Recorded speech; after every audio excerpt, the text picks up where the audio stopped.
నమస్తే. Welcome to career guide. ప్రస్తుతం మనతో పాటు ఉన్నారు ఇమిగ్రేషన్ లాయర్ రాహుల్ రెడ్డి గారు. సార్ నమస్తే అండి రాహుల్ రెడ్డి గారు. ఎలా ఉన్నారు?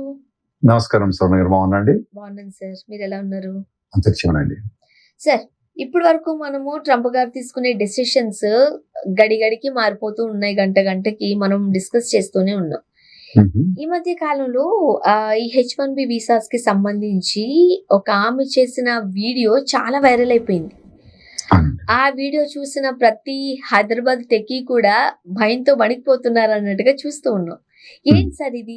ఏంది ఇష్యూ ఏంటి? అంటే అంటే ఈ అమ్మాయి ఏం చేసిందంటే, ఒక కన్సల్టింగ్ కంపెనీ వాళ్ళు ఏం చేసిందంటే కంపెనీ అడ్రస్ ఇంటి అడ్రస్ పెట్టినారట వాళ్ళు. ఓకే. అయితే ఈ ఎప్పుడైతే H1B ఫైల్ చేస్తారో ఈ కంపెనీ వాళ్ళు, దానికి లేబర్ కండిషన్ అప్లికేషన్ ఒకటి ఫైల్ చేస్తారు అన్నట్టు. ఆ లేబర్ కండిషన్ అప్లికేషన్ ఏంటంటే దాంట్లో పబ్లిక్ గా ఇంటర్నెట్ లో ఇన్ఫర్మేషన్ ఉంటుంది అన్నట్టు. లేబర్ డిపార్ట్మెంట్ అవన్నీ పబ్లిష్ చేస్తుంది. కొన్ని ప్రైవేట్ కంపెనీస్ కూడా ఏం చేస్తాయంటే వాటిని కూడా ఒక ఫార్మాట్ లో పెట్టి పబ్లిష్ చేస్తుంది. స్పెషల్లీ నేను నార్మల్ గా చూసేది myvisajobs.com అని చూస్తాండి. అట్లాంటి వేరే సైట్స్ కూడా ఉన్నాయి అన్నట్టు. సో ఈ myvisajobs.com లో పోతే మీకు ఎక్కడ క్లియర్ గా కనబడుతుంది ఏ కంపెనీ ఏ అడ్రస్ తోటి ఎంతమంది ఎంప్లాయీస్ ను ఫైల్ చేసింది అని కనబడుతుంది.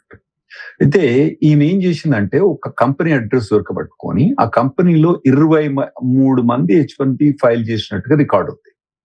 అందులో కనబడ్డ తర్వాత ఆమె అక్కడికి పోయి డోర్ నాక్ చేసి అడిగిందన్నట్టు. ఆ అబ్బాయి ఏమన్నాడంటే, నేను ఇది ప్రైవేట్ ఇల్లు, నువ్వు ఇక్కడికి రావద్దు, నేను పోలీసు వాళ్ళు కాల్ చేస్తే నువ్వు వెళ్ళిపోవని చెప్పేసి.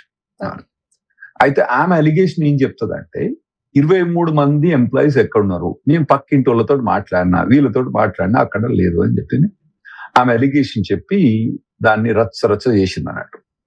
అది ఈ వైరల్ H1B వైరల్ వీడియో సారాంశం ఉంది.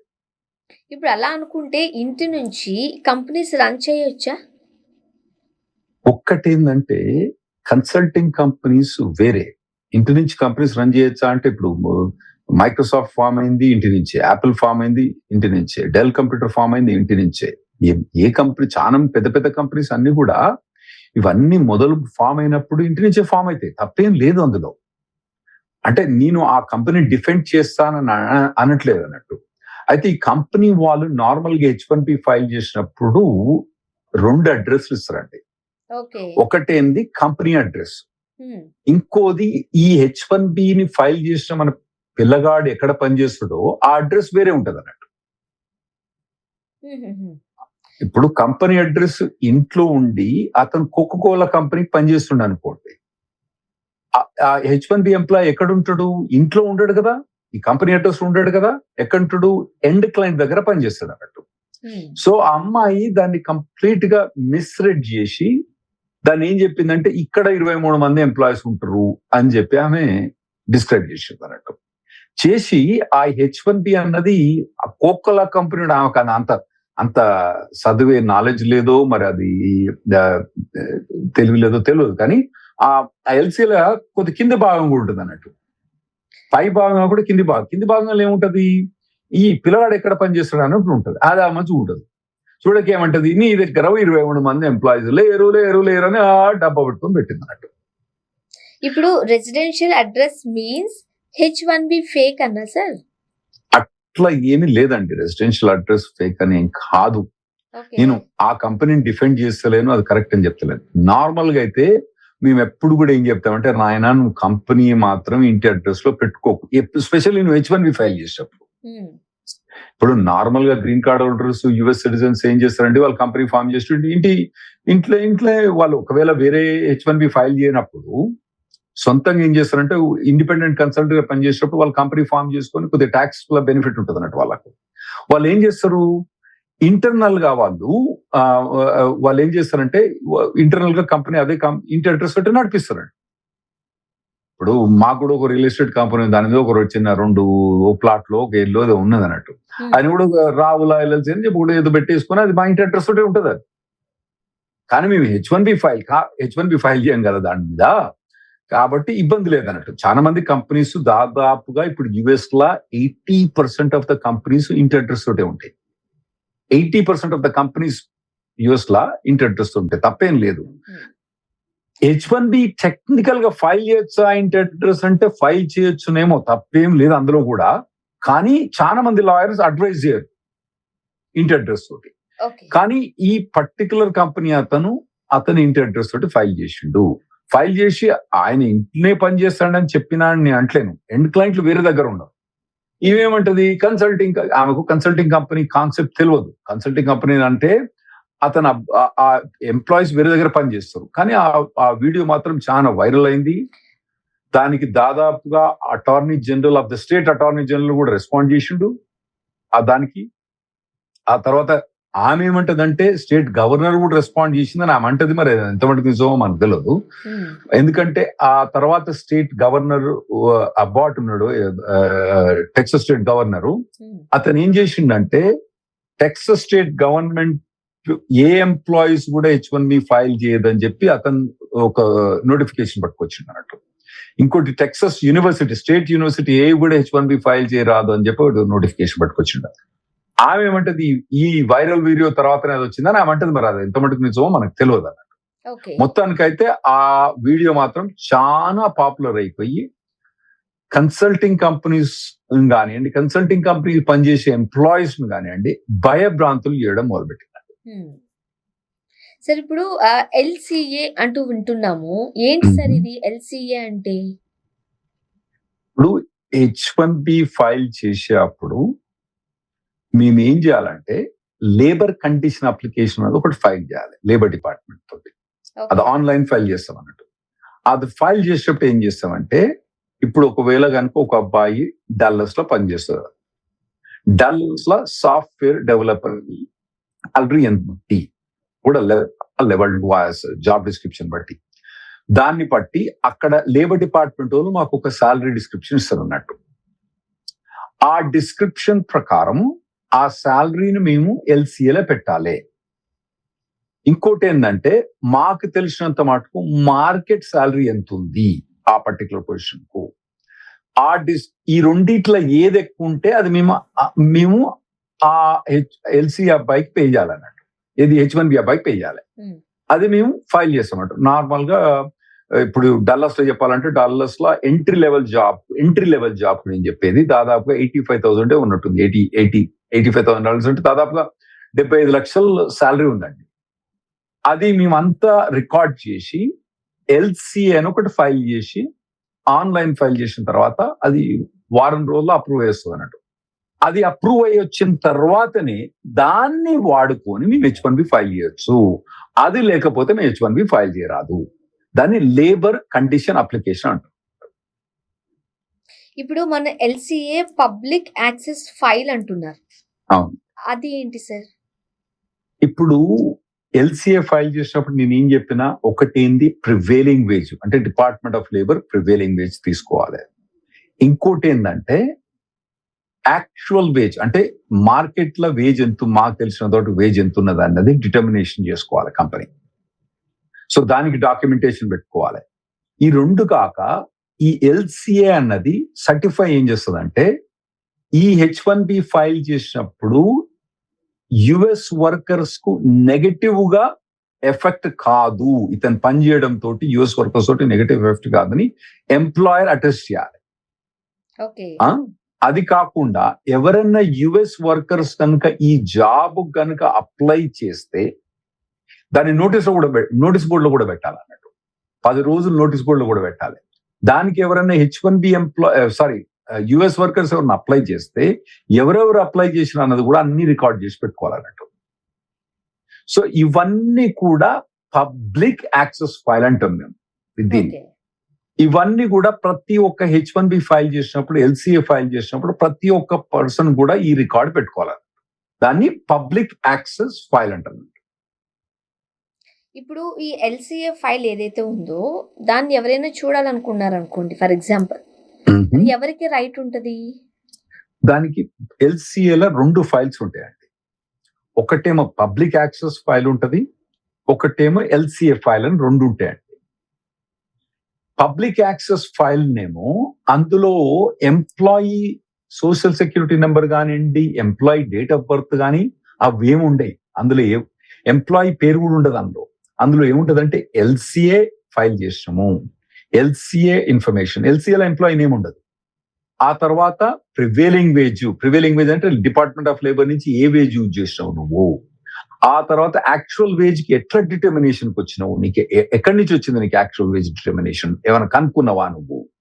ఓకే, ఆ ఫైల్ అన్నది ఒకటి క్రియేట్ చేసుకొని ఉండాలన్నట్టు. ఇంకోటి, దీని నోటీస్ 10 రోజులు నోటీస్ పెట్టినవా, ఏ రోజు నుంచి ఏ రోజు నోటీస్ బోర్డులో పెట్టినావు, ఎక్కడ పెట్టినావు ఈ నోటీసు, 2 జాగాలకు నోటీస్ పెట్టాలన్నట్టు. ఎక్కడ పెట్టినావు, దీనికి ఎవరైనా యుఎస్ వర్కర్స్ అప్లై చేసిండ్రా జాబు, అప్లై చేసిన వాళ్ళ ఇన్ఫర్మేషన్ ఏంటి అన్నది దాన్ని పబ్లిక్ యాక్సెస్ ఫైల్ అంటున్నాడు. ఇది ఒక ఫైల్ ఉంటుంది. ఎల్సిఏలో ఇంకో ఫైల్ ఏముంటదంటే, నువ్వు ఎల్సిఏలో పెట్టిన వేజు ఈ పర్టికులర్ ఎంప్లాయీ పే చేస్తున్నావా. ఒకవేళ కనుక ఒక మంత్ కనుక, ఇప్పుడు వాడు ఇండియా పోయింది అనుకోండి లీవ్ పెట్టుకుని, ఆ మంత్ పే అయినక్కర్లేదు కదా. మరి మీకు లీవ్ ఆఫ్ అబ్సెన్స్ రికార్డ్ ఉందా ఆ పర్టికులర్ మంత్ కి, అవన్నీ రికార్డు కూడా మెయింటైన్ చేసి అతని ఒక సోషల్ సెక్యూరిటీ నెంబరు, అతని ఒక పే చెక్స్, W2 ఫార్మ్స్ అవన్నీ కూడా ఒక రికార్డ్ మెయింటైన్ చేయాలి. అది పబ్లిక్ యాక్సెస్ ఫైల్ కాదు, కానీ అది కూడా ఎల్సిఏ ఫైల్ కిందకి వస్తుంది అన్నట్టు. సో ఈ 2 ఫైల్స్ కూడా ప్రతి ఎంప్లాయీ మీద హ్యూమన్ రిసోర్సెస్ డిపార్ట్మెంట్ అనేది మెయింటైన్ చేయాలి. ఓకే సార్, ఇప్పుడు ఎవరైనా ఒక ప్రైవేట్ పర్సన్ వచ్చి ఎల్సిఏ ఫైల్ చూపించమని అడిగారు అనుకోండి, అప్పుడు కంపెనీస్ మస్ట్ అండ్ షుడ్ గా చూపించాలా? ఇప్పుడు ఈ పర్టికులర్ వైరల్ వీడియో ఒక్కటే కాకుండా ఇప్పుడు వేరే వైరల్ వీడియోస్ కూడా అయినాయండి. అందులో ఒక అతను ఏం చేసినాడంటే, హ్యూస్టన్ నేనుండే సిటీ పోయి ఒక 10 కంపెనీలకు నోటీస్ పంపించండు. ఏందనంటే, నాకు పబ్లిక్ యాక్సెస్ ఫైల్ కావాలి, నువ్వు ఎంతమంది ఎల్సిఎల్ ఫైల్ చేసినావు, ఎంతమంది ఎక్కడ పనిచేస్తాను, వాళ్ళందరి ఇన్ఫర్మేషన్ నాకు ఇవ్వు అని చెప్పి పంపించినాడు.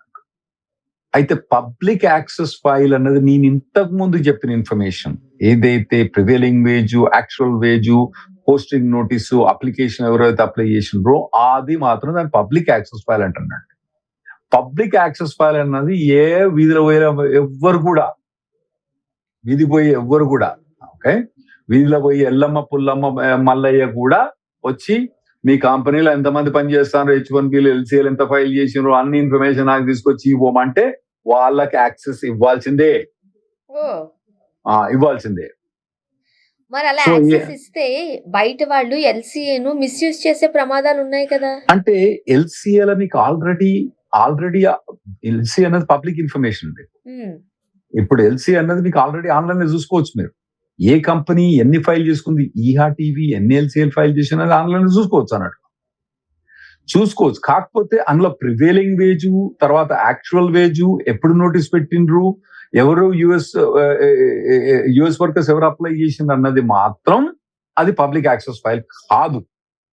అంటే సారీ, ఆన్లైన్ ఉండదు, అది పబ్లిక్ యాక్సెస్ ఫైల్ కిందకి వస్తుంది అన్నట్టు.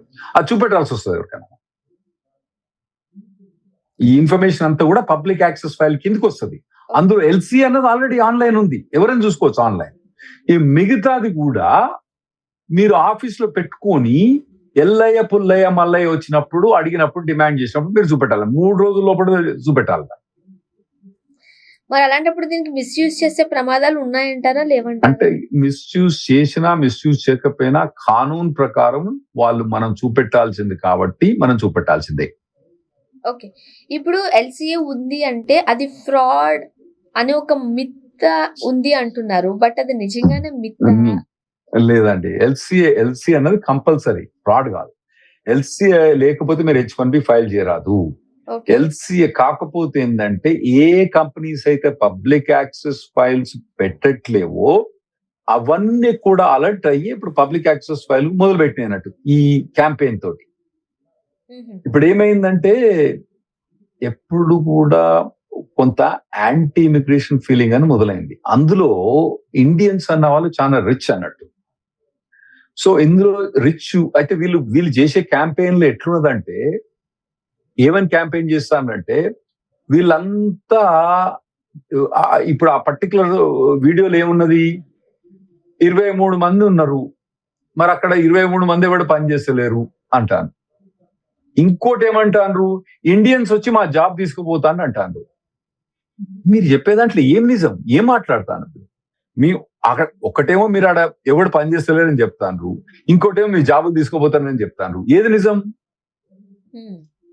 సో వాళ్ళు చెప్పే దాంట్లో చాలా కాంట్రడిక్టరీ ఉందండి. కాకపోతే ఏంటంటే మన వాళ్ళు సెన్స్ పెట్టి వాడరన్నట్టు టక్క టక్క ఆమె చెప్పంగానే కథం వీడంతా ఫ్రాడ్ ఫ్రాడ్ ఫ్రాడ్ ఫ్రాడ్ అని చెప్పేస్తానట్టు.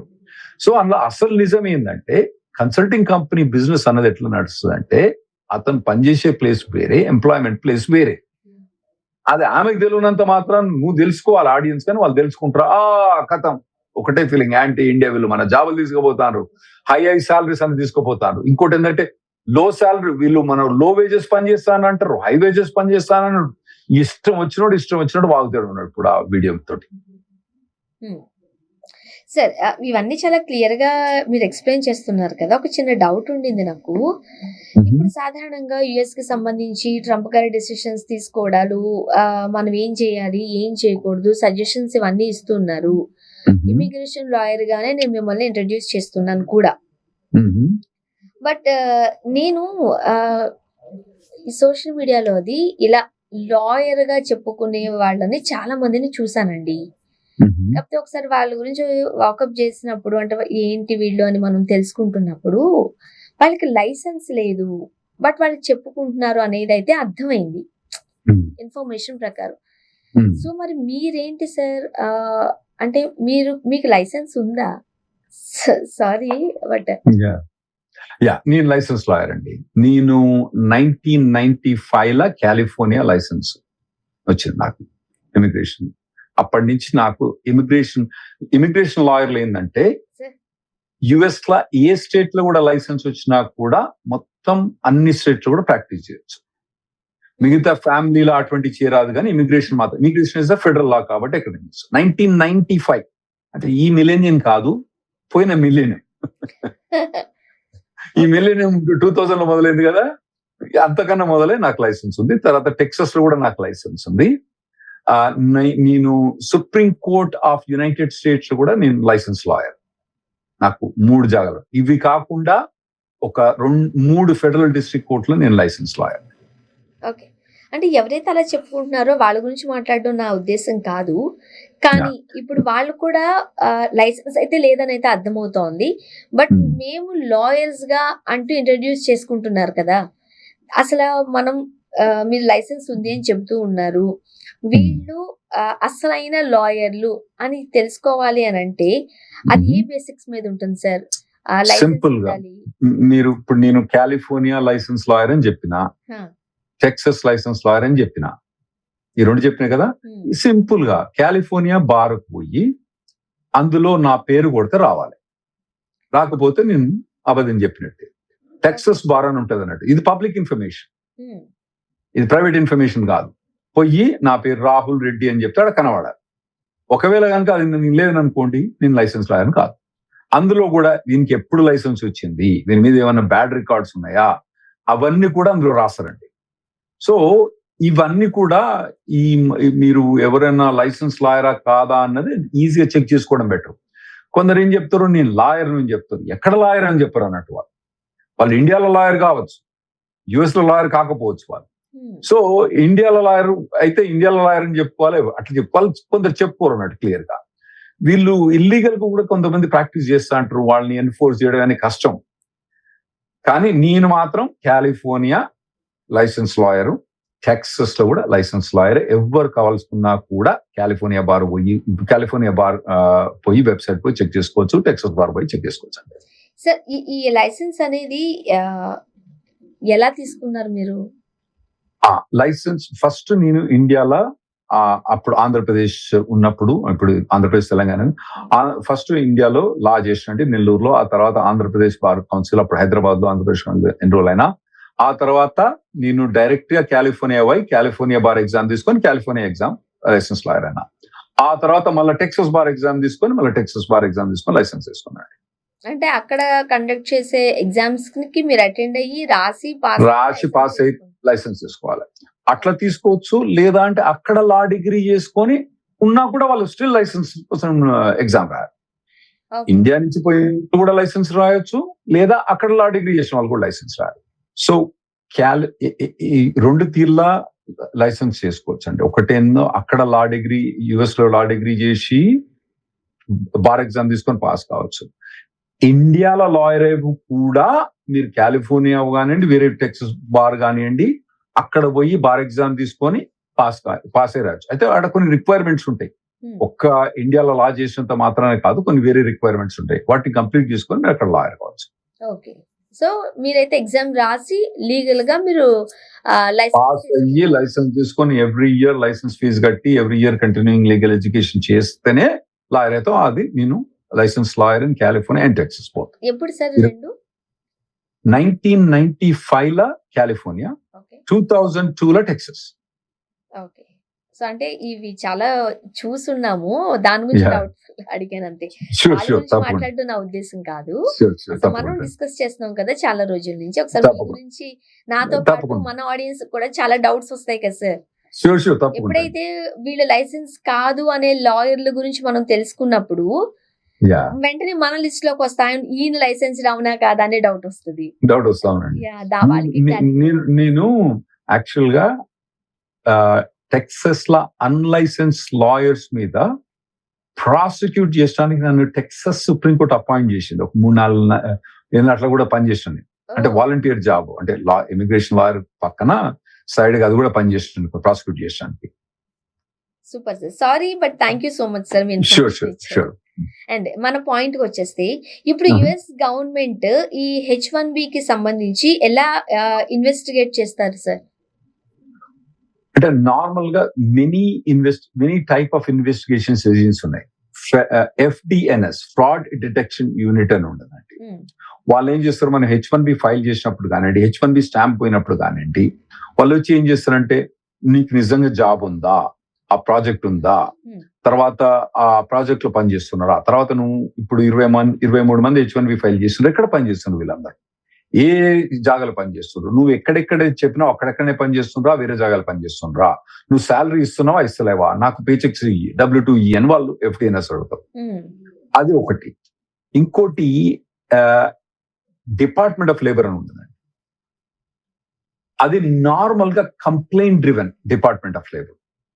వాళ్ళకు ఇప్పుడు ఒక ఎంప్లాయీ గనక ఒక H1B మీద ఒక ఎంప్లాయీ ఉన్నాడండి, ఉన్నప్పుడు అతనికి LCA నార్మల్ వేజ్, ఇప్పుడు డాలర్స్ లో కనుక $85,000 ఏదో ఉంటుందండి ప్రివేలింగ్ వేజ్. ఆ ప్రివేలింగ్ వేజ్ ఇతనికి పే చేస్తున్నాడా ప్రతి మంత్? అంటే ఇప్పుడు మనం ప్రతి మంత్లీ శాలరీ ఇస్తుంది అనుకోండి, ప్రతి మంత్ కూడా శాలరీ పే చేయాలి. ఇప్పుడు లెట్స్ సే ఫర్ ఎగ్జాంపుల్ అతని శాలరీ $120,000 అనుకోండి, మంత్లీ ఎంత 10,000, ప్రతి మంత్ కూడా 10,000 పే చేయాలన్నట్టు.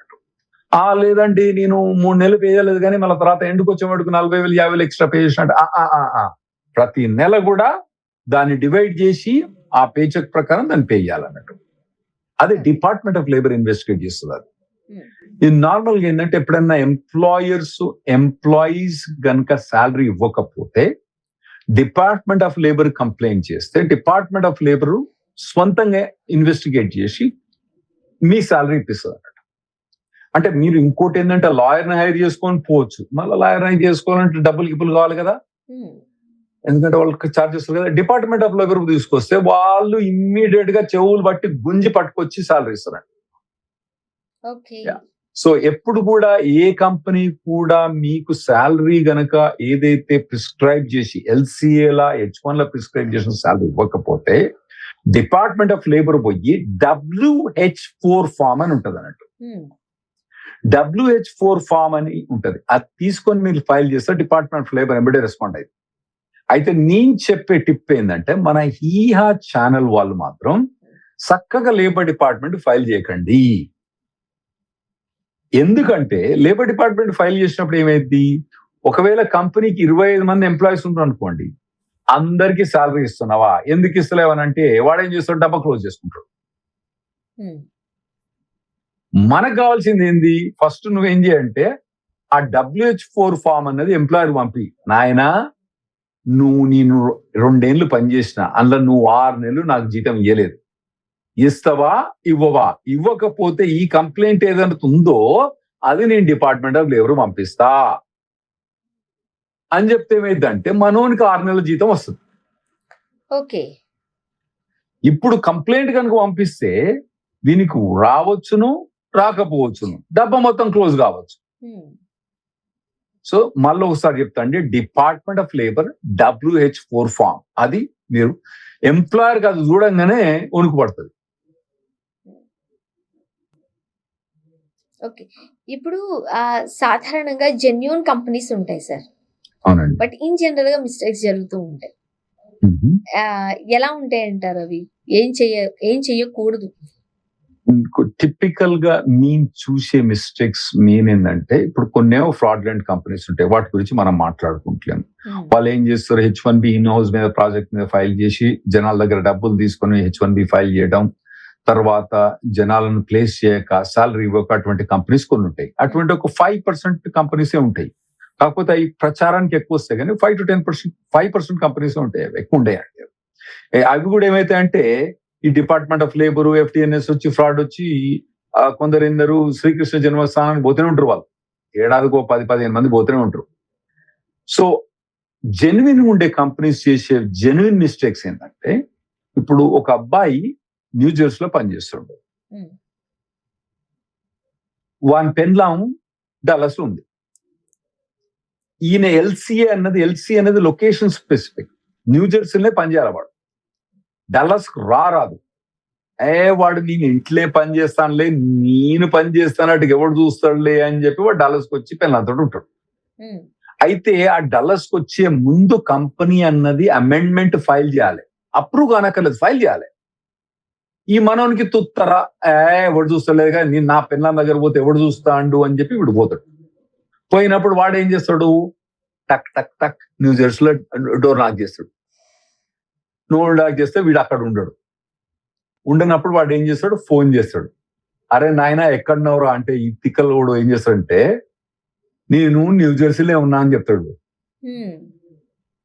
అచ్చలా నువ్వు న్యూ జెర్సీలో ఉన్నావా, ఆయన ఉన్నావా, ఓకే అన్ని రిపోర్ట్ రాసి, మరి నీ ఇంటికి వస్తే ఆ ఇంట్లో నువ్వు లేవని చెప్పిండు, వేరేవాడు ఉన్నాడు. ఇంకోటి పక్కింటోళ్ళనైనా కూడా ఆ లీజు దగ్గర పోయినా కూడా నీ లీజ్ అయిపోయింది, ఎప్పుడు వెళ్ళిపెట్టినని చెప్పినని వాడు రిపోర్ట్ చేసి వీరిని ఫ్రాడ్లెంట్ డిక్లేర్ చేశారు. సో ఇటువంటి అన్ని తిక్క పనులు, ఒకవేళ అటువంటి ఏమైనా తప్పు జరిగినా కూడా వాడు ఫోన్ చేసినప్పుడు మాత్రం మీరు న్యూ జెర్సీలో ఉన్నారని చెప్పకండి, డల్లాస్ లో ఉన్నారని చెప్పండి. ఒకవేళ మీరు అది కూడా ఆన్సర్ చేయదలుచుకుంటే నేను లాయర్ తోటి మాట్లాడుతానని చెప్పండి, అంతేగాని అబద్ధం మాత్రం చెప్పకండి. ఓకే. ఫర్ ఎగ్జాంపుల్ ఎవరైనా సమ్వన్ LCA చెక్ చేస్తున్నారు అని అంటే మన H1B ఎంప్లాయీ ఏం చేయాలి? ఇప్పుడు LCA చెక్ చేస్తున్నంటే పబ్లిక్ యాక్సెస్ ఫైల్ తో పెద్ద ఇబ్బంది ఏముండదండి, వీళ్ళకు ఎంప్లాయీస్ పెద్ద కనెక్షన్ ఏముండదు. డిపార్ట్మెంట్ ఆఫ్ లేబర్ మాత్రం LCA చెక్ చేసేటప్పుడు ఎంప్లాయీని కాంటాక్ట్ చేస్తుంది. ఎంప్లాయీని కాంటాక్ట్ చేసి ఎంప్లాయీని అడుగుతుంది, నాయన నీకు శాలరీ ఇస్తాండా, మళ్ళా తర్వాత నీకేమన్నా కట్టింగ్స్ చేస్తుండా శాలరీ, అంటే ఇప్పుడు ఇన్కమ్ ట్యాక్స్ కట్టింగ్స్ అని ఉంటాయి, ఒకవేళ కనుక మెడికల్ దానికి కొద్ది కట్టింగ్స్ ఉంటాయి, అవన్నీ చేసుకోవచ్చు, ఆయన లీగల్ గా కట్ చేసుకోవచ్చు. అవి కాకుండా వేరేమన్నా కట్ చేస్తుండా శాలరీస్ లా అని అడుగుతాం. ఇంకోటి, నువ్వు డబ్బులు ఇచ్చినవా ఇతనికి, ఎప్పుడన్నా డబ్బులు ఇచ్చినవా H1B ఫైల్ చేయడానికి, అందులో ప్రీమియం ప్రాసెసింగ్ ఒకటి మాత్రం వెళ్ళాడు, మిగతా దానికి లాయర్ ఫీజు కానీ లీగల్ ఫీజు కానీ ఏది కూడా డబ్బులు ఇచ్చినా అడుగుతున్నట్టు. ఇవన్నీ ఎన్ఫోర్స్మెంట్ లేబర్ డిపార్ట్మెంట్ కాంటాక్ట్ చేసేటప్పుడు ఎంప్లాయీని కాంటాక్ట్ చేస్తాయి నార్మల్ గా, దాన్ని LCA ఎన్ఫోర్స్మెంట్ అంటారు అన్నట్టు. ఇది జరుగుతూ ఉంటాయి నార్మల్ గా కంపెనీస్. ఇప్పుడు ఇవన్నీ చూస్తున్నప్పుడు మన అందరూ అంటే ఆల్ ఇండియన్ టెక్కీస్ కి ఒకలాంటి భయం పట్టుకుంది, వాళ్ళపై ఎలాంటి ఎఫెక్ట్ పడుతుంది అంటారు? డెఫినెట్ గా ఉంటదండి. మీరు ఒకటి ఏం చేసుకోండి అంటే, ఫస్ట్ మన వాళ్ళు చేసేది ఏంటంటే కంపెనీ అడ్రస్ చూసుకోండి సార్. మీరు ఎప్పుడు చెప్తాం, ఎంత కష్టం మీరు ఆ కంపెనీ అడ్రస్ వెబ్సైట్ ఉంటది, LCL ఉంటది, H1 ఉంటది, ఇవాళ రేపు గూగుల్ ఉంది కదండి. మీరు ఒకవేళ న్యూ జెర్సీలో ఉంది, కంపెనీ ఏమో డల్లస్ లో ఉంది, మీరు డల్లస్ లో ఏమన్నా ఏరోప్లేన్ మీద పోయి చూడాల్సిన అవసరం ఉందా? కార్ తీసుకొని అక్కడ పోయి చూడాల్సిన అవసరం ఉందా? వీధి పోయి డోర్ నాక్ చేసిన గూగుల్ అడ్రస్ కొడితే మీకు ఏంది ఆ అడ్రస్, ఇల్లా ఆఫీసా అన్నది మీకు మ్యాప్స్ అంత మాత్రం ఇంత జ్ఞానం లేదు, మీరు H1B ఎట్లా ఇచ్చిండ్రు నాకు అర్థం కాదు. కాకపోతే ఇందులో ఎంతమంది మిస్టేక్ చేస్తారంటే గూగుల్ చూడరేందండి, మీ కంపెనీ ఎక్కడుందని చూడరేందండి, కంపెనీ ఎక్కడుందనేది చూడరు. ఇప్పుడు ఏమైందంటే ఇప్పుడు కంపెనీ ఇంటి అడ్రస్ ఉంటుంది. ఇంటి అడ్రస్ ఉంటే మొదలు ఇమిగ్రేషన్ వాడు బ్యాడ్ రిపోర్ట్ ఇస్తాడు, డిపార్ట్మెంట్ ఆఫ్ లేబర్ వాడు బ్యాడ్ రిపోర్ట్ ఇస్తాడు. ఇవాళ రేపు ఈ వీధిలో పోయే ఎల్లమ్మ, పుల్లయ్య, మల్లయ్య, కొంకనక్క, కోంట్రీస్ గాళ్ళు వాళ్ళందరూ కూడా వచ్చి రిపోర్ట్ వచ్చి వాళ్ళు వీడియోలో పెడతారు. వాటన్నిటితో కూడా నెగటివ్ ఇన్ఫర్మేషన్ వస్తుంది. సో ఫస్ట్ మీ కంపెనీ అడ్రస్ ఎక్కడుంది, ఒకటి ఇంట్లో ఉంటే మంచిది కాదు. ఇవేమన్నా సొంతంగా ఎవరికి వాళ్ళు ఎంప్లాయ్ అవుతున్నా పర్వాలేదు, కానీ మీరు H1B ఫైల్ చేసినప్పుడు ఇంట్లో ఉంటే మంచిది కాదు. Second okay, company address, office address ఉంది, అంత మాత్రం సాటిస్ఫై కాకండి. ఆఫీస్ అడ్రస్ ఉన్నా కూడా మీరు ఏం చూసుకోవాలంటే ఇది షేర్డ్ ఆఫీసా, నాన్ షేర్డ్ ఆఫీసా. అంటే మీరు అంటారు షేర్డ్ ఆఫీస్ ఏందండి అంటారు. అంటే కొన్ని పిఓ బాక్స్లు ఉంటాయండి. అంటే ఒక చిన్న ఆఫీస్ ఉంటుంది, అందులో వాళ్ళు ఏం చేస్తారంటే ఇప్పుడు నార్మల్ గా ఏమైనా మీటింగ్స్ కావాలంటే అక్కడ మీటింగ్ పోయి ఒక $35, $50 కడితే వాడు మీటింగ్స్ పాటిస్తాడు. నెలకు ఒక $50 కడితే మీకు మీ కంపెనీ అడ్రస్ పెరుగుందని చేసుకోవచ్చు. మీరు వారానికో నెలకు ఒకసారి పోయి మెయిల్ కలెక్ట్ చేసుకొని రావచ్చు అంట అక్కడ. అయితే ఆ అడ్రస్ మీద 500 కంపెనీ అడ్రస్ లో 600 కంపెనీ అడ్రస్ ఉంటాయి. అది కూడా మంచి ఐడియా కాదు. షేర్డ్ ఆఫీస్ కూడా మంచి ఐడియా కాదు. స్వంతంగా ఒకవేళ 200 స్క్వేర్ ఫీట్ కానీ 300 స్క్వేర్ ఫీట్ కానీ ఆఫీస్ ఉంటే బెటర్. కాకపోతే అది షేర్డ్ ఆఫీసా కాదా అన్నది కూడా మీరు గూగుల్లో ఆ అడ్రస్ పెట్టినప్పుడు అదే అడ్రస్ తోటి 500 కంపెనీస్ వచ్చినాయి అనుకోండి, అదే అడ్రస్ తోటి మీరు రీగస్ కానీ వేరే షేర్డ్ ఆఫీస్ కంపెనీస్ పేరు వచ్చినాయి అనుకోండి, అటువంటి వాటి కంపెనీస్ కు మీరు జాయిన్ కాకండి. ఒకవేళ మీరు జాయిన్ అయితే కాల్ చేసి ఎంప్లాయర్ చెప్పండి, నాయన ఇట్లా రాహుల్ రెడ్డి గారు టీవీ ఛానల్లో చెప్పిండు, ఇది మంచి ఐడియా కాదు, ఇది నీకు మంచిది కాదు, నాకు మంచిది కాదు, నీకు బిజినెస్ ఎక్స్పాన్షన్స్ మంచిది కాదు, నువ్వు వేరే కంపెనీ అడ్రస్ కి ఇప్పుడు మూకా అని చెప్పండి మీరు. ఇదన్నీ మెయిన్. ఇంకోటి ఏమంటారంటే మన వాళ్ళు ఏమంటారంటే ఈ కన్సల్టింగ్ కంపెనీస్ ఎందుకండి, డైరెక్ట్ కంపెనీ అంటే చాలా మటుకు మన వాళ్ళు ఏం చేస్తారంటే డైరెక్ట్ గా మైక్రోసాఫ్ట్ కు, యాపిల్ కు, గూగుల్ కు, ఫేస్బుక్ కి వీటికి ట్రై చేస్తారు. అందరికి జాబులు దొరికాయి కదండి, అందరికి జాబులు దొరికేది. ఇంకోటి ఏంటంటే ఈ పెద్ద పెద్ద కంపెనీ వాళ్ళు ఏం చేస్తారంటే వాళ్ళకు ఫుల్ అంటే లాంగ్ టర్మ్ ప్రాజెక్ట్స్ కి ఏమో ఫుల్ టైం వాళ్ళని హైర్ చేసుకుంటారు. కొన్ని ప్రాజెక్ట్స్ ఎట్లా ఉంటాయి అంటే 6 నెలల నుంచి 7 ఏడాది మట్టుకే ఉంటాయి అన్నట్టు ప్రాజెక్ట్స్. అయితే ఈ పోరగాళ్ళు ఏంటంటే మన కన్సల్టింగ్ కంపెనీ వాళ్ళని ఏంటంటే టక్కన ఇమీడియట్ గా తీసుకోవచ్చు వాళ్ళు, ఇది 6 నెలల నుంచి 7 ఏడాది. ఇంకోటి ఎందుకో కన్సల్టింగ్ కంపెనీ అంటే రాంగ్ ఫీలింగ్ ఉంది, కానీ నా ఉద్దేశంలో కాదండి, రాంగ్ ఫీలింగ్ కాదు. మీకు ఒక ఎగ్జాంపుల్ చెప్తా అండి.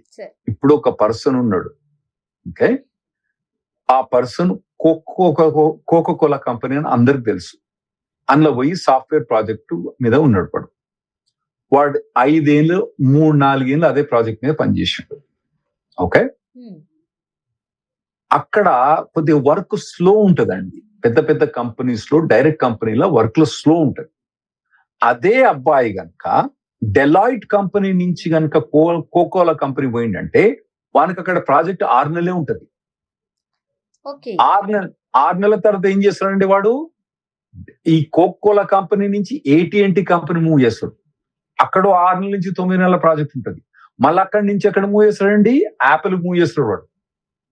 అయితే ఒక 5 ఏళ్ల ఎక్స్పీరియన్స్ మీకు డైరెక్ట్ కోకోలా కంపెనీ ద్వారా వచ్చినప్పుడు యాజ్ కంపేర్ టు మీరు డెలాయిట్ కానీ వేరే కన్సల్టింగ్ కంపెనీ ద్వారా పోయినప్పుడు 5 ఏళ్లల్లా మీరు 4-5 జాబులు చేంజ్ అయిన అనుకోండి, మీ ఎక్స్పోజర్ ఎంత బాగుంటుంది బాగుంటుంది. ఎందుకంటే మీకు ఎన్విరాన్మెంట్ డిఫరెంట్ ఉంటుంది, సాఫ్ట్వేర్ ప్రోగ్రామ్ డిఫరెంట్ ఉంటుంది, అనాలిసిస్ డిఫరెంట్ ఉంటుంది, అన్ని డిఫరెంట్ ఉంటుంది. కాబట్టి కొత్తగా పోయే పిల్లగాళ్ళు మంచిగా మెచ్యూర్ కావాలంటే కన్సల్టింగ్ కంపెనీయే బెటర్. కాకపోతే ఏంటంటే ఈ కన్సల్టింగ్ కంపెనీలో ఒక 3-5% of the company fraudulent companies వచ్చి ఈ కన్సల్టింగ్ కంపెనీస్ పేరు మొత్తం నాశనం చేస్తాయనే కానీ యాక్చువల్ గా కొత్తగా పోయే పిల్లగాళ్ళు కన్సల్టింగ్ కంపెనీ పనిచేస్తేనే ఎక్స్పోజర్ బాగొస్తుంది. లేదా అంటే ఒకటే ప్రోగ్రామ్ మీద వాడు 20 ఏళ్ళు కూర్చుండి అనుకోండి, వాని బుర్ర సిలు పట్టిపోద్ది. అదే కన్సల్టింగ్ కంపెనీ అయితే ప్రతి 6 నెలలకు మారుతుంటే మైండ్ షార్ప్ ఉంటుంది. సో కన్సల్టింగ్ కంపెనీ అంటే విలన్ కాదు. అందులో ఒక 3 to 5% కన్సల్టింగ్ కంపెనీస్ ఏవైతే మిస్యూజ్ చేసి మరి పేరు పాడు చేస్తున్నాయి. కానీ కన్సల్టింగ్ కంపెనీ పని చేస్తుంటే మీ అబ్బాయి కానీ మీ అమ్మాయి పని చేస్తుంటే తప్పేం కాదు. కన్సల్టింగ్ కంపెనీస్ వాటిని అంత నీచంగా తీయాల్సిన అవసరం లేదు. IBM కూడా కన్సల్టింగ్ కంపెనీయే, ఒరాకిల్ కూడా కన్సల్టింగ్ కంపెనీయే, SAP కూడా కన్సల్టింగ్ కంపెనీయే, మైక్రోసాఫ్ట్ కూడా ఒక కన్సల్టింగ్ కంపెనీ. ఇవన్నీ కూడా కన్సల్టింగ్ కంపెనీస్ కూడా పనిచేస్తాయి. వాళ్ళ దగ్గరనే కాకుండా వేరే దగ్గర కూడా ప్లే చేస్తాయి. తప్పేం కాదు కన్సల్టింగ్ కంపెనీస్ పనిచేస్తుంటాయి. ఈ 2 to 3% or 3 to 4% of consulting కంపెనీసే మొత్తం ఈ కన్సల్టింగ్ కంపెనీస్ పాడు చేస్తున్నాయి పేరులో. ఇప్పుడు మనం H1B చూసినట్లయితే ఈ H1B వర్కర్స్ కి ఏది డేంజరస్, అండ్ మరీ ముఖ్యంగా ఈ F1 కావచ్చు లేకపోతే H1B ప్లాన్ చేసే ఫ్యామిలీస్ ఏం చూడాలి? డెఫినెట్లీ మంచి కంపెనీయా కాదా అని చూడాలండి. జెన్యున్ కంపెనీ కాదా చూడాలి. మీకు ఆ జాబ్ ఆపర్చునిటీ ఉన్నప్పుడు ఇంకోటి వాళ్ళు H1B కనుక ఫైల్ డబ్బులు చార్జ్ చేస్తారంటే ఫ్రాడ్లెంట్ కంపెనీస్. ఇంకోటి ఏంటంటే మీరు ఎప్పుడు కూడా టెంపరీ కన్నా లాంగ్ టర్మ్ చూసుకోండి కంపెనీ ద్వారా బెనిఫిట్. ఎప్పుడు కూడా కంపెనీ ఇప్పుడు ఫస్ట్ ఎంట్రీ లెవెల్ మీకు జాబ్ వచ్చినప్పుడు 2-3 జాబ్స్ వచ్చినప్పుడు ఏం చేయండి అంటే శాలరీ కోసం ఎక్కువ చూడకండి, ముందు ప్రాస్పెక్ట్ ఏది బెటర్ ఉంటుంది. ఇప్పుడు నేను చెప్పాలంటే నాకు లాయర్ అయిన తర్వాత నాకు లాయర్ జాబ్ రాలే. పిజ్జా అట్లా నాకు $10 వస్తానే పని చేస్తా అంటే, రోజు పోయి మంచిగా పోయి పిజ్జా తీసుకుపోయి డెలివరీ చేస్తే నాకు గంటకు $10 వచ్చేది. మంచి కార్ వేసుకుని టకటక పోయి డెలివరీ చేసి పోగానే వాడు ఇచ్చేది $5 అయినా కానీ అక్కడ టిప్పులు ఇచ్చేసి మొత్తానికి $10 వచ్చేది నాకు. కానీ నేను లాయర్ గా జాయిన్ అయితే నాకు $5 ఇచ్చింది అక్కడ లా ఆఫీస్ లో ప్యూన్ గా జాయిన్ అయ్యాను. ఎందుకంటే నేనేమనుకున్నా అంటే పిజ్జా అట్లా $10 ఇచ్చినా కూడా లా ఆఫీస్ లో కనుక ప్యూన్ గా జాయిన్ అయితే నాకు గంటకు $5 వచ్చినా కూడా ఇక్కడ బెనిఫిట్ అయ్యడానికి ఛాన్స్ ఎక్కువ ఉంటుంది. అంతే కదా, ఎందుకంటే లా డిగ్రీ ఉంది కదా నాకు. సో అలాగే అంటే మీరు కూడా ఏం ఆలోచించాలంటే ఫ్యూచర్ ఎక్కడ ఉందని చూసుకోవాలి. ఎప్పుడు ఫస్ట్ కొత్తలా మీకు శాలరీ ఎక్కువ కన్నా ఫ్యూచర్ ఎక్కడ ఉందని చూసుకోండి. మీరు చూసుకొని చేయండి. ఎవరు కూడా అండి నేను చేసిన పని ఎవరైనా చేస్తారండి. లా డిగ్రీ ఉన్నాడు ఎవడు కూడా పిజ్జా అట్లా ఏదో టెంపరీగా డబ్బుల కోసం చేస్తాం, తప్పేం లేదు, నష్టమేం లేదు. నా గ్రీన్ కార్డ్ ఉండే అప్పుడు కనుక నష్టం తప్పేం లేదు. కాకపోతే ఏంటంటే లా ఆఫీస్ లో ప్యూన్ గా పనిచేస్తే అక్కడ ఎదగడానికి ఛాన్స్ ఉంటుంది, నాకు లా డిగ్రీ ఉంది కాబట్టి. అలాగే మీరు కూడా ఫ్యూచర్ గా ఎక్కడ ఎదగడానికి బెటర్ ఉంది, శాలరీ కోసం ఇమ్మీడియట్ గా చూసుకోకండి. సో ఎక్కడ ఎదుగుదల ఎక్కువ ఉండదు చూసుకొని దాన్ని బట్టి మీరు జాగ్రత్తగా పోవాలి. ఇంకోటి ఏంటంటే మంచి కంపెనీలు చూసుకోవడం బెటరు, పెద్ద కంపెనీలు చూసుకోవడం బెటరు. కానీ చిన్న కంపెనీలు కూడా మంచి కంపెనీస్ ఉంటాయి, స్టార్ట్అప్ కంపెనీస్ కూడా మంచి కంపెనీస్ ఉంటాయి. స్టార్ట్అప్ కంపెనీస్ ఉంటే నీకు అప్పుడప్పుడు ఏమైందంటే ఇప్పుడు వాట్సాప్ అని ఎవరైతే మనం ఇప్పుడు మొత్తం ప్రోగ్రామ్ చూస్తామో అది ఎంతమంది చేసినంటే 18 మంది ప్రోగ్రాములు చేసినంతే. 18 మంది ఆ ప్రోగ్రాములు సీఈఓలు అందరూ కలిపితే 18 మంది ఎంప్లాయీస్. వాడు 18 మంది ఎంప్లాయీస్ పెట్టుకొని దాన్ని $20 బిలియన్ అమ్మిండి. ఇప్పుడు ఇంకా మరీ వ్యాలీ అది ఎప్పుడో ముచ్చట చెప్తాను నేను. సో అటువంటి కంపెనీస్ ఉంటాయి. చిన్న కంపెనీస్ అంతా మాత్రం చెండాలని కంపెనీస్ అని అనుకోవద్దు, కన్సల్టింగ్ కంపెనీస్ అనుకోవద్దు. కాకపోతే అడ్రస్ మీరు ఇంకోటి H1B ఫైల్ చేసేటప్పుడు కంపెనీ అడ్రస్ చూసుకోండి, జెన్యున్ కాదా అని చూసుకోండి. మీరు కనుక్కోండి అతని కంటే డబ్బులు చార్జ్ చేస్తానంటే అది ఫ్రాడ్లెంట్ కంపెనీ. ఇవన్నీ చూసుకొని మీరు జాగ్రత్తగా జాయిన్ అయితే బెటర్. ఇప్పుడు సోషల్ మీడియా వర్సెస్ ఇమిగ్రేషన్ లా చూస్తూ ఉన్నాం, మీరేం చెప్తారు? సోషల్ మీడియాలో వాళ్ళు ఏదో చెప్పినంత మాత్రాన ఇమ్మీడియట్ గా ఆ గవర్నమెంట్ నెగటివ్ యాక్షన్ ఆ పర్టికులర్ కంపెనీస్ మీద తీసుకుంటుందని నేను అనుకోవట్లేదు. కాకపోతే ఏమైందంటే పంచింగ్ బ్యాగ్ అంటే తెలుసా అండి మీకు? జిమ్ లో పోతే మా జిమ్ లో పోతే పంచింగ్ బ్యాగ్ అని ఉంటుంది. ఎవడు పోయినోడు ఏం చేస్తాడు టక్క దాన్ని ఒక గుద్దుకుపోతాడు అన్నట్టు. ఇప్పుడు ఏమైపోయిందంటే H1B అన్నది ఒక పంచింగ్ బ్యాగ్ అయిపోయింది, స్పెషల్లీ టెక్సస్ లా. ఇప్పుడు అందులో కూడా ఒకడు టెక్సస్ సెనేటర్ అంటే రాజ్యసభలో అటానికి ప్రయత్నం చేస్తున్నాడు. అటార్నీ జనరల్ ఎవరైతే ఉన్నారో అతను టెక్సస్ సెనేటర్ కావడానికి ట్రై చేస్తున్నాడు. అతను ఏం చేస్తున్నాడు, మనల్ని పంచింగ్ బ్యాగ్ గా వాడుకుంటాడు. అయితే ఫ్లోరిడాలో గవర్నరు ప్రెసిడెంట్ కాంటెస్ట్ చేయదలుచుకున్నాడు, అతను కూడా మనకి పంచింగ్ బ్యాగ్ ట్రై చేస్తున్నాడు. టెక్సస్ గవర్నరు మళ్ళీ ఎలక్ట్ కావాల్సుకున్నాడు, లేదంటే ప్రెసిడెంట్ కూడా ట్రై చేస్తున్నాడు, అతను కూడా మనం పంచింగ్ బ్యాగ్ ట్రై చేస్తున్నాడు. అయితే హిస్టారికల్ గా ఇమ్మిగ్రెంట్స్ ను పంచింగ్ బ్యాగ్ గా చాలా మంది కూడా వాడిండ్రు. ఫస్ట్ ఐరిష్ ఇమిగ్రెంట్స్ డిస్క్రిమినేట్ చేసిండ్రు, ఆ తర్వాత ఇటాలియన్ ఇమిగ్రెంట్స్ డిస్క్రిమినేట్ చేసిండ్రు, అట్లా తర్వాత మెక్సికన్ ఇమిగ్రెంట్స్ కూడా డిస్క్రిమినేట్ చేసిండ్రు. జివిష్ పీపుల్ ను కూడా ఒకప్పుడు చాలా జివిష్ పీపుల్ అంటే జెండాళ్ళు అని చెప్పి వాళ్ళని కూడా పంచింగ్ బ్యాగ్ వాడేండ్రు. ఇప్పుడు మనల్ని పంచింగ్ బ్యాగ్ వాడతారు. కొన్ని మనోళ్ళు తప్పులు చేసినవి లేవు అని చెప్పట్లేదు, కాకపోతే ఓవరాల్ గా మన ఇండియన్స్ యుఎస్ కు కాంట్రిబ్యూట్ చేస్తున్నారు కానీ ఏం తప్పేం చేస్తలేరు.